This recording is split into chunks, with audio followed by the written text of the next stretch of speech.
About meeting you. Yeah. Let's see, good enough picture. We have three first grade classes with us today.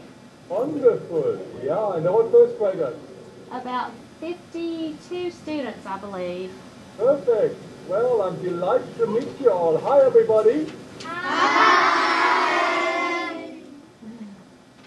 So if it's okay, we'll go ahead and start with our questions.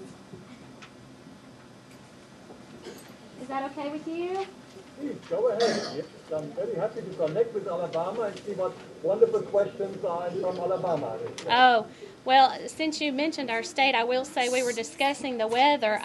We just had on our news yesterday that students in your state in Connecticut are taking some more snow days. Is it? I bet, yeah, this year is crazy. Well, we're predicted to have some more snow, 1 to 2 inches tomorrow, but like I was telling you, a couple of weeks ago we had about 8 inches and we were out of school for a week. So That must have been wonderful for the kids. Did you enjoy that? yes! They did, but unfortunately we have to make those days up. So Oh, I'm sorry. Yeah, that's true. But that's okay. That's just part of it. Okay. So what wonderful questions have we got then? Okay, we'll start with Nate. Come on up, Nate. This is Nate. Hi, Nate. Hey. Go ahead and read your question, baby. How many countries have you visited? How many countries I have visited? Oh, I don't know. It must be many, maybe 100 countries. I traveled for many years around the world. Yeah, no, I don't know. I never counted, but there must be many countries. Do you like to travel too? Yes. It's fun. What has been your favorite country? My favorite country, well, after looking for a new place to live, I finally landed up in America. So America must be my favorite country. Oh, that's wonderful. I hope to visit Germany one day. You were born in Luxembourg or? No, in Bremen, in Germany. I'm born in Germany. Oh, okay. Okay. Next we have MJ. Hi, MJ. Hi. Love your eagle. Very nice t-shirt you got there. Thank you. Okay, what's your question? What advice can you give? Gee, the sound disappeared. I'm sorry. What advice can you give? I have problems with the sound right now. Can you just repeat it maybe? He asked what advice could you give? For writing? Yes, sir. Well, I would say when you don't know what to write, look around you. Look wherever you find something. Everything that you see has a story to tell. If you take a chair, look at the chair and think about all the people who sat on that chair. And they have all their little stories. So if you go home and you find a little rock, you can ask the little rock, tell me your story. And the rock may tell you already about a time when it was here, when it saw the first dinosaurs, or the first settlers, and the first white people, and the first black people, because the stone is so old. And you can ask a flower, you can ask a tree. And everything and everyone can tell you stories. So whatever you have, if you have no idea, just look around and see whatever you see, it all has stories. Everything has a story to tell. You just have to listen with your inner ears, not with your outer ears.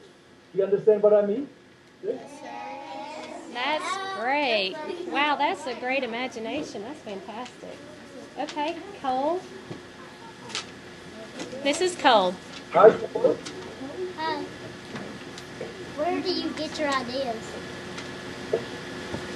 Uh-oh. Uh-oh, we can't hear you. Oh, we've lost our sound too. Well, it's better now. There was just a little bit noise. Is it Okay, better? that's better, yes. Where do I get ideas? Well, as I said just now, if I had no ideas, I just look around and I see everything what I see has a story to tell. But what I usually do, I sit in the sunshine or whatever it is, and then I doodle. I doodle on a piece of paper and I just let it happen. Have you ever doodled? Did you like doodling? And you never know what comes up, you know. You just start with the little lines and so on, and suddenly there is a dog, and suddenly the dog jumps, and out of this comes a story. So I use doodling as one of the wonderful ways how I get ideas. That's great. I'm sure we have some students in here that love to draw and doodle. I'll show you the ones that have their hands up. All these guys. Uh-oh. Hello. Having some sound issues again. All right. Well, no problem from my side. Okay. All right, the next question from Riley. When did you actually start writing and illustrating? When I was even younger than you, I made a lot of books because I was very fortunate. We didn't have television at home. So I had no computers, I had no television, I had no cell phones. So I had all the time to do whatever I wanted to do. It was wonderful. So I created little books already when I was very, very young. But I didn't have them published initially. It was already when I was much older, I got my first book published. But I started to make little books when I was your age and had great fun doing that. Sometimes I even try to make my own books myself. You make your own books too? I try to. Great, great. So you know how much fun it is, isn't it? Mm-hmm. Yes, I love to do that. Maybe one day she'll have one published too. Sure. Just stick with it. And do whatever you like. We have to find in life what we like most, and we will never have to work. Because then we always have fun. And I found out that making books gives me most of fun. So I've never worked a day in my life. Wow, that's fantastic. Okay, and then Harley. Hi, Harley. Hi.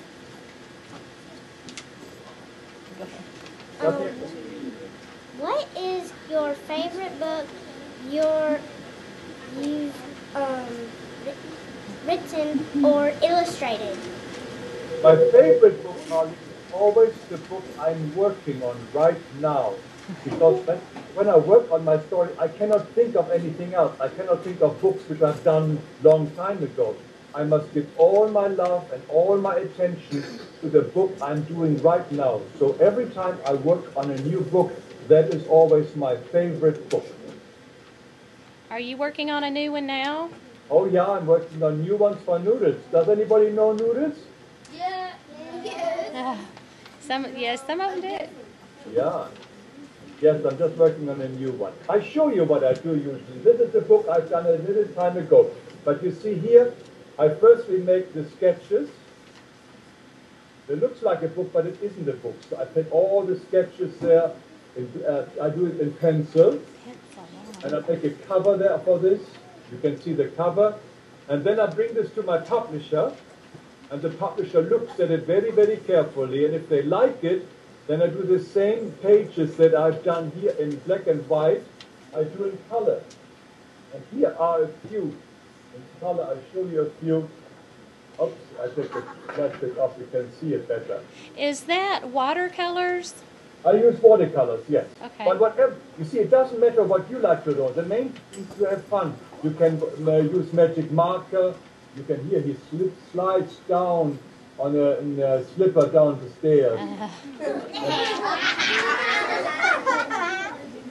then the book comes out at the end, and here's the finished book. And about Noodles doesn't want to go to bed.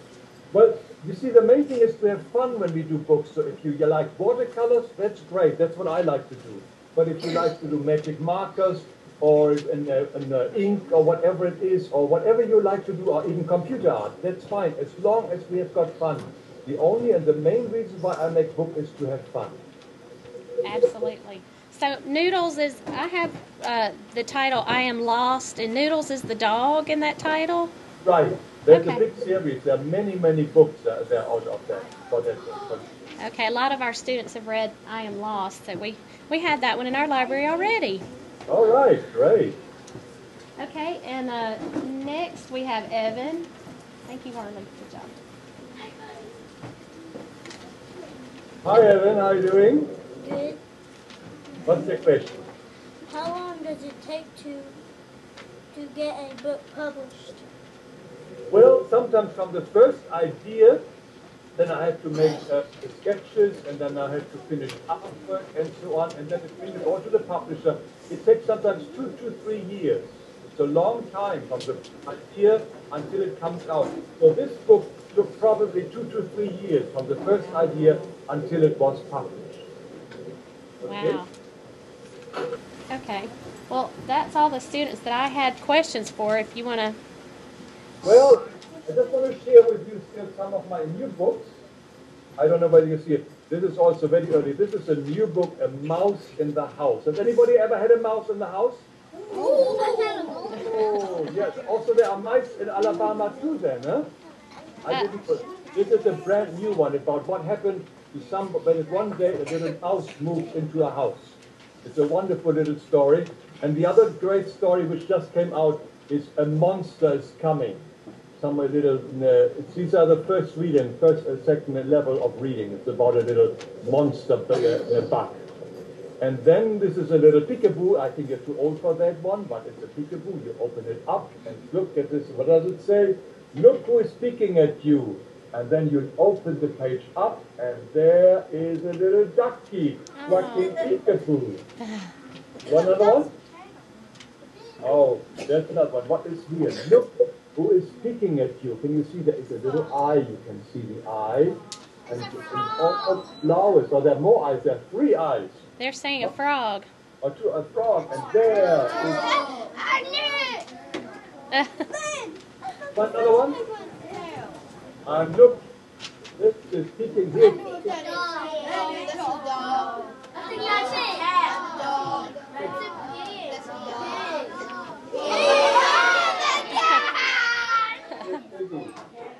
You want another one? Yes, sir. Now, what do you think is here in the cabbage? Who is speaking there in the cabbage?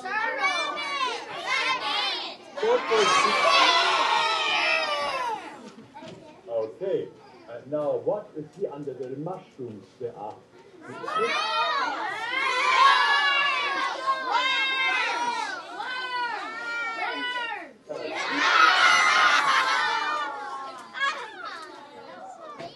Oh, and now look who is speaking at you here also.